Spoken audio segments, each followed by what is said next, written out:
ಜಲಂಧರಹಳ್ಳಿ ಅನ್ನೋ ಊರಲ್ಲಿರುವಂತ ಸುದರ್ಶನ್ದು ಒಂದು ರೈತ ಕುಟುಂಬ. ಇದ್ದ ಸ್ವಲ್ಪ ಹೊಲದಲ್ಲಿ ವ್ಯವಸಾಯ ಮಾಡ್ತಾ ಹೆಂಡತಿ ಅರ್ಚನಾನ ಹಾಗೆ ಮಕ್ಕಳು ಲಲಿತಾ ಲಾವಣ್ಯನ ಚೆನ್ನಾಗಿ ನೋಡ್ಕೋತಿರ್ತಾನೆ. ಕತ್ಲಾಗ್ತಾ ಇರುತ್ತೆ. ಹೊರಗಡೆ ಆಟ ಆಡಿ ಮನೆಗ್ ಬರ್ತಾ ಇರ್ತಾರೆ ಅಕ್ಕ ತಂಗಿ ಲಲಿತಾ ಮತ್ತು ಲಾವಣ್ಯ. ಇವಾಗ ನೋಡು ಎಷ್ಟು ಕತ್ಲಾಗಿದೆ. ಇವಾಗ್ವರ್ಗೂ ನಾವ್ ಆಟಾಡ್ತಿದ್ರೆ ನಾಳೆ ನಮ್ ಮನೆಯವರು ಆಟಾಡಕ್ ಕಳ್ಸಲ್ಲ ನಮ್ಮನ್ನ. ಅಯ್ಯೋ ನೀನ್ ಸುಮ್ನೆ ಇರಕ್ಕ, ಟೆನ್ಷನ್ ತಗೋಬೇಡ. ಏನು 10 ಗಂಟೆ ಆಗ್ಬಿಡ್ತಾ ಇವಾಗ? ಜಸ್ಟ್ ಕತ್ಲಾಗಿದೆ ಅಷ್ಟೇ. 6 ಗಂಟೆನೋ 7 ಗಂಟೆನೋ ಆಗಿರುತ್ತೆ ಅಂತ ಮಾತಾಡ್ತಾ ಅಕ್ಕ ತಂಗಿರಿಬ್ರು ಮುಂದೆ ಬರ್ತಾ ಇರ್ತಾರೆ. ಆಗ ಲಾವಣ್ಯನಿಗೆ ಮೂಗಿಗೆ ಘಮ್ ಅಂತ ವಾಸನೆ ಬರುತ್ತೆ. ಆಹಾ ಅಕ್ಕ, ಯಾರೋ ಬಿಸಿ ಬಿಸಿ ಚಪಾತಿ ಮೇಲೆ ನೈಯಾಕಿ ಸುಡ್ತಿದ್ದಾರೆ. ಸೂಪರ್ ಸ್ಮೆಲ್ ಬರ್ತಿದ್ಯೆ ಅಂತ ಲಾವಣ್ಯ ಸಡನ್ ನಿಂತ್ಕೋತಾಳೆ. ಆ ವಾಸನೆ ಬರ್ತಾ ಇರೋ ಕಡೆಗೆ ನೋಡ್ತಿರ್ತಾಳೆ. ಅವರಿಂದ ಸ್ವಲ್ಪ ದೂರದಲ್ಲಿ ಮನೆ ಹೊರಗಡೆ ಮಂಗಮ್ಮ ಅನ್ನೋ ಒಬ್ಬ ಹೆಂಗಸು ಹೊರಗಡೆ ಇರೋ ಕಟ್ಟೆ ಮೇಲೆ ಕೂತ್ಕೊಂಡು ಚಪಾತಿ ಮಾಡ್ತಿರ್ತಾಳೆ. ಆ ವಾಸನೆಗೆ ಲಾವಣ್ಯ ಬಾಯಲ್ಲಿ ನೀರ್ ಬರ್ತಾ ಇರುತ್ತೆ.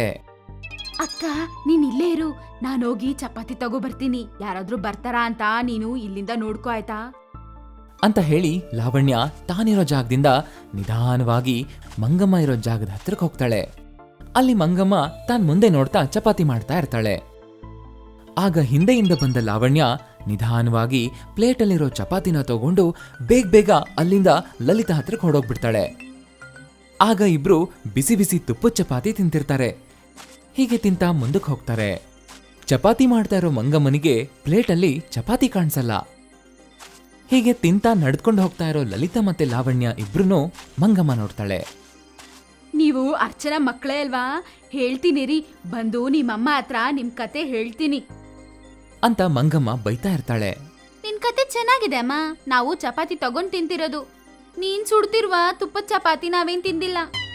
ಅಯ್ಯೋ ನನ್ನ ತುಂಟ ಅಕ್ಕ ತಂಗಿಯರೇ, ನಾನು ತುಪ್ಪ ಹಾಕಿ ಸುಡ್ತಿರೋ ಚಪಾತಿನ ನೀವೆತ್ಕೊಂಡೋಗಿದ್ದೀರಾ ಅಂತ ನಾನ್ ಹೇಳಿಲ್ಲ ಅಲ್ವೇ? ಹಾಗಾದ್ರೆ ನಿಜವಾಗ್ಲೂ ನೀವೇ ತಗೊಂಡೋಗಿರ್ಬೇಕು. ನಿಮ್ಮಿಂದನೇ ನಿಮ್ ಮನೆಗ್ ಬರ್ತಿದೀನಿ, ನಡೀರಿ. ನಿಮ್ಮಮ್ಮ ಹತ್ರ ನಿಮ್ಗೆ ಕಜ್ಜಾಯ ತಿನ್ನಿಸ್ತೀನಿ ಅಂತ ಮಂಗಮ್ಮ ತನ್ನ ಮನೆಯಿಂದ ಹೊರಟು ಮುಂದಕ್ಕೆ ನಡ್ಕೊಂಡ್ ಬರ್ತಾಳೆ. ಇದನ್ ನೋಡ್ದ ಆ ತಲೆಹರಟೆ ಅಕ್ಕ ತಂಗಿರಿಬ್ರು ಬೇಗ ಓಡ್ತಾ ಮನೆಗೆ ಹೋಗ್ತಾರೆ. ಅರ್ಚನಾ ಇವ್ರನ್ನ ನೋಡಿ ಗಾಬರಿ ಆಗ್ತಾಳೆ.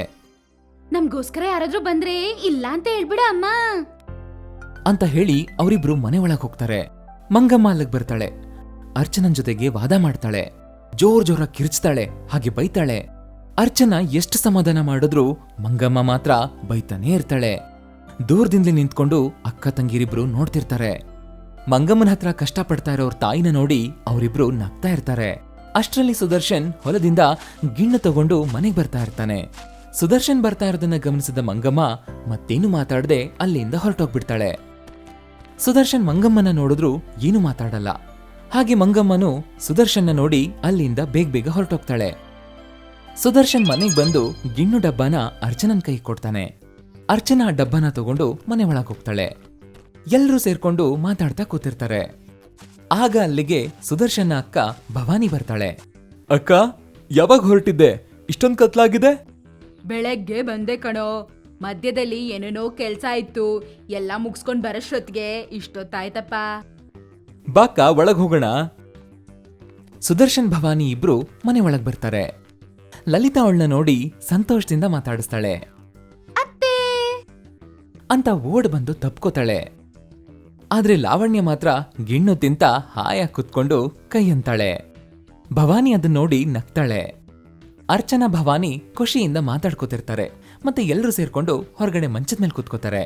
ತಮ್ಮ, ಹೆಂಗೋ ಮಕ್ಕಳಿಗೆ ಇವಾಗ ರಜಾನೇ ಅಲ್ವಾ, ನಾನು ನಮ್ಮನೆಗ್ ಕರ್ಕೊಂಡ್ ಹೋಗ್ತೀನಿ ಕಣೋ, ಸ್ವಲ್ಪ ದಿನ ನನ್ ಜೊತೆ ಇರ್ತಾರೆ. ಅಯ್ಯೋ ಅಕ್ಕ, ಇವ್ರನ್ನ ನಿನ್ ಕೈಲಿ ಹಿಡಿಯಕ್ಕಾಗತ್ತಾ? ಮಕ್ಕಳ ಇವ್ರು ದೆವ್ವಗಳು. ಇವರಿಬ್ರು ತಲೆಹರಟೆ ಅಕ್ಕ ತಂಗಿರು.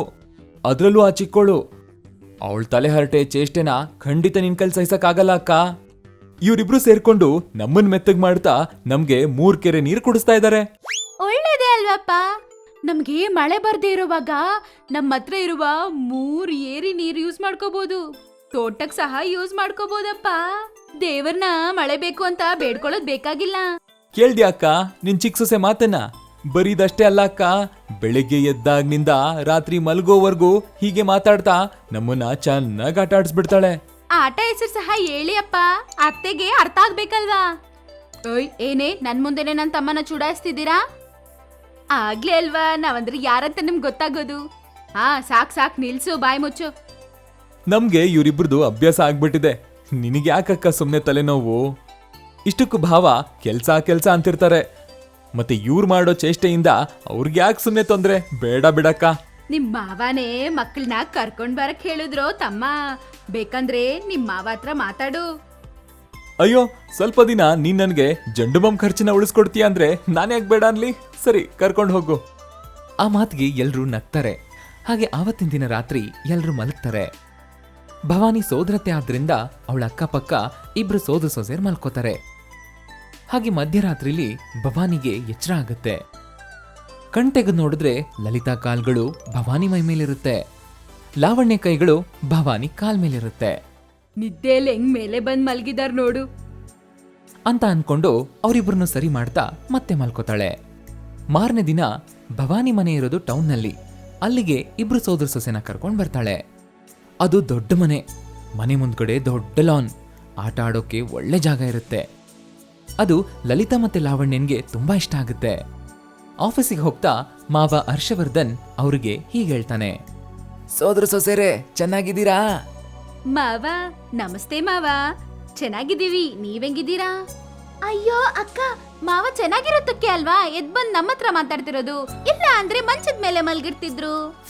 ಹರ್ಷವರ್ಧನ್ಗೆ ಲಾವಣ್ಯನ್ ಮಾತಿಗೆ ನಗಬೇಕೋ ಅಳ್ಬೇಕೋ ಗೊತ್ತಾಗಲ್ಲ. ಸುಮ್ನೆ ಬಾಯ್ ಮೇಲೆ ಬೆಳ್ಳಿಟ್ಕೊಂಡು ಅಲ್ಲಿಂದ ಆಫೀಸಿಗೆ ಹೊರಟೋಗ್ತಾನೆ. ಅತ್ತೆ ಮಕ್ಕಳಿಲ್ವಾ? ಇಬ್ರಲ್ಲಿ ಯಾರು ಕಾಣಿಸ್ಕೋತಿಲ್ಲ. ನಾವ್ ಬರ್ತಿದೀವಲ್ವಕ್ಕ, ನಮ್ ಕೈ ನೇಟ್ಗೆ ಅವ್ರ ಬಾಡಿ ಶೇಪ್ ಬದ್ಲಾಗ್ಬಾರ್ದಂತ ಎಲ್ಲಾದ್ರೂ ಬಚ್ಚಕ್ಕಿರ್ತಾಳೆ ಈ ಅತ್ತೆ. ಹಾ ಸೊಸೆ ಅಷ್ಟು ಸೀನಿಲ್ಲಮ್ಮ ನಿನ್ಗೆ. ಅಮ್ಮಮ್ಮ ಮನೆಗೆ ಹೋಗಿದ್ದಾರೆ ಅವರು. ಇವಾಗ ನೀವಿಬ್ರು ಬಂದಿದ್ದೀರಲ್ವಾ, ಫೋನ್ ಮಾಡಿ ಹೇಳ್ತೀನಿ, ಅವ್ರು ಬರ್ತಾರೆ ಬಿಡು. ಅವ್ರಿಬ್ರ ಹತ್ರ ನೀವು ಭದ್ರವಾಗಿರ್ಬೇಕು. ನಿಮ್ ತುಂಟತನ ಅಲ್ಲ ಅವ್ರ ಹತ್ರ ನಡೆಯೋದಿಲ್ಲ, ಆಯ್ತಾ? ಹೀಗೆ ಆ ದಿನ ಕಳೆಯುತ್ತೆ. ಮಾರನೇ ದಿನ ಬೆಳಗ್ಗೆ ಲಲಿತಾ ಕೈಯಲ್ಲಿ ರಂಗೋಲಿ ಹಿಡ್ಕೊಂಡು ಮುಂದೆ ಇರೋ ವರಾಂಡದಲ್ಲಿ ರಂಗೋಲಿ ಹಾಕ್ಬೇಕು ಅಂತ ಅನ್ಕೋತಾಳೆ. ಇನ್ನು ರಂಗೋಲಿ ಹಾಕಿದ್ರೆ ನೋಡಕ್ ಚೆನ್ನಾಗಿರಲ್ಲ ಅಂತ ಹೇಳಿ ಜಗ್ಗಲ್ ನೀರ್ ಹಿಡ್ಕೊಂಡು ಲಾವಣ್ಯ ಸಿದ್ಧವಾಗಿರ್ತಾಳೆ. ಲಲಿತಾ ರಂಗೋಲಿ ಹಾಕ್ತಾಳೆ, ಲಾವಣ್ಯ ನೀರ್ ಚೆಲ್ತಾ ಇರ್ತಾಳೆ. ಇವರಿಬ್ರು ತಲೆ ಹರಟೆನ ಕೇಳಿಸ್ಕೊಂಡು ಭವಾನಿ ಅಡುಗೆ ಮನೆಯಿಂದ ಬೇಗ ಬರ್ತಾಳೆ. ನೋಡಿ ಅತ್ತೆ, ಇಲ್ಲಿ ರಂಗೋಲಿ ಹಾಕಿದ್ರೆ ಚೆನ್ನಾಗಿರುತ್ತೆ ಅಂತ ರಂಗೋಲಿ ಹಾಕಿದ್ರೆ ಇವಳು ನೀರ್ ಹಾಕ್ತಿದ್ದಾಳೆ. ಇಷ್ಟು ಚೆನ್ನಾಗಿರೋ ಕಲ್ ಮೇಲೆ ನಿನ್ ರಂಗೋಲಿ ಏನಕ್ಕೆ? ಬೇಡ ಬಿಡು. ಅಕ್ಕ ತಂಗಿರಿಬ್ರು ವಾದ ಮಾಡ್ತಿರ್ತಾರೆ. ಭವಾನಿ ಆ ವಾದ ಕೇಳೋಕಾಗ್ದೆ ಕಿವಿ ಮುಚ್ಕೋತಾಳೆ.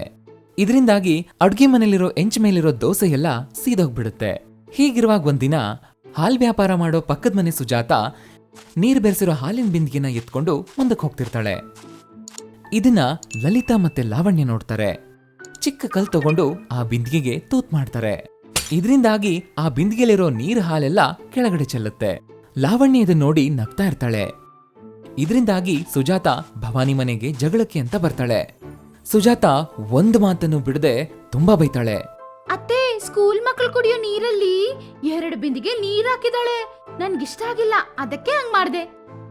ಲಾವಣ್ಯ ಮಾಡಿರೋ ತಪ್ಪಿನಿಂದಾಗಿ ಭವಾನಿ 5,000 ರೂಪಾಯಿನ ಕಳ್ಕೋಬೇಕಾಗತ್ತೆ. ಅದಕ್ಕೆ ಭವಾನಿ ತನ್ನ ಸೋದರ ಸೊಸೆರ್ನ ಬೈತಾ ಇರ್ತಾಳೆ. ಆಗ ಲಲಿತಾ ಲಾವಣ್ಯರ ಮುಖ ಬಾಡೋಗ್ಬಿಡುತ್ತೆ. ಇಷ್ಟವಾಗಿರೋ ಅಡ್ಗೆ ಮಾಡಿದ ತಕ್ಷಣನೇ ಎಲ್ಲನೂ ಮರೆತು ಹಾಯಾಗಿ ತಿಂತ ಭವಾನಿ ಜೊತೆ ಬೆಡ್ ಮೇಲೆ ಮಲ್ಕೋತಾರೆ. ಅರ್ಧರಾತ್ರಿಲಿ ಲಾವಣ್ಯ ನಿದ್ರೆಯಿಂದ ಕನ್ವರ್ಸ್ತಾ ಪಕ್ಕದ ಮನೆ ಸುಜಾತನ ಚೆನ್ನಾಗಿ ಬೈತಾ ಇರ್ತಾಳೆ. ಎಷ್ಟು ಧೈರ್ಯನೇ ನಿನ್ಗೆ? ನನ್ ಮೇಲೆ ನಮ್ಮ ಅತ್ತೆಗೆ ಹೇಳಿ ನನ್ನನ್ ಬಯಸ್ತೀಯಾ? ಇವಾಗ ನೋಡ್ ನಿನ್ ಕತೆ ಅಂತ ಲಾವಣ್ಯ ಜೋರಾಗಿ ಒಂದು ಒದಿತಾಳೆ. ಅಷ್ಟೇ, ಭವಾನಿ ಜೋರಾಗಿ ಕಿರ್ಚ್ಕೊಳ್ತಾ ಬೆಡ್ ಮೇಲಿಂದ ಧಡ್ ಅಂತ ಕೆಳಗಡೆ ಬೀಳ್ತಾಳೆ. ತಕ್ಷಣಕ್ಕೆ ಹರ್ಷವರ್ಧನ್ ಹಾಗೆ ಲಲಿತಾ ನಿದ್ರೆಯಿಂದ ಎಚ್ಚರ ಆಗ್ತಾರೆ. ಭವಾನಿ ಕೋಪದಿಂದ ಲಾವಣ್ಯನ ನೋಡ್ತಾಳೆ. ಸಾರಿ ಅತ್ತೆ ಅಂತ ಲಾವಣ್ಯ ಮುಖನ ಸಣ್ಣನ್ ಮಾಡ್ಕೋತಾಳೆ. ಆಗ ಭವಾನಿಗ್ ಬಂದ ಕೋಪ ಎಲ್ಲ ತಕ್ಷಣಕ್ಕೆ ಹಾರೋಗ್ಬಿಡುತ್ತೆ. ತಕ್ಷಣಕ್ಕೆ ಭವಾನಿ ಲಾವಣ್ಯನ ಹತ್ರ ಕರ್ಕೋತಾಳೆ. ಅಯ್ಯೋ ದೇವ್ರೆ, ನಾಳೆನೆ ಕರ್ಕೊಂಡೋಗಿ ತಮ್ಮನ್ ಮನೇಲಿ ಬಿಡ್ಬೇಕು. ಇವ್ರು ಇವ್ರು ಅಯ್ಯೋ ಪಿಚಾಚಿಗಳು. ಬೇಡಪ್ಪ ಬೇಡ, ಇಲ್ಲೇ ಇದ್ರೆ ನನ್ನನ್ನ ಸಾಯಿಸ್ಬಿಡ್ತಾರೆ ಇವರಿಬ್ರು ಅಂತ ಅನ್ಕೊಂಡು ಭವಾನಿ ಆ ದಿನ ರಾತ್ರಿಯೆಲ್ಲ ನಿದ್ದೆ ಮಾಡದೆ ಬೆಡ್ ಮೇಲೇನೆ ಕೂತಿರ್ತಾಳೆ. ಈ ಸ್ಟೋರಿ ನಿಮ್ಗೆ ಇಷ್ಟ ಆಗಿದ್ರೆ ಲೈಕ್ ಮಾಡಿ, ಕಮೆಂಟ್ ಮಾಡಿ, ಹಾಗೆ ಇದೇ ತರದ ಇಂಟ್ರೆಸ್ಟಿಂಗ್ ಸ್ಟೋರೀಸ್ಗಳಿಗಾಗಿ ನಮ್ಮ ಚಾನೆಲ್ನ ಈಗಲೇ ಸಬ್ಸ್ಕ್ರೈಬ್ ಮಾಡಿ. Thanks for watching.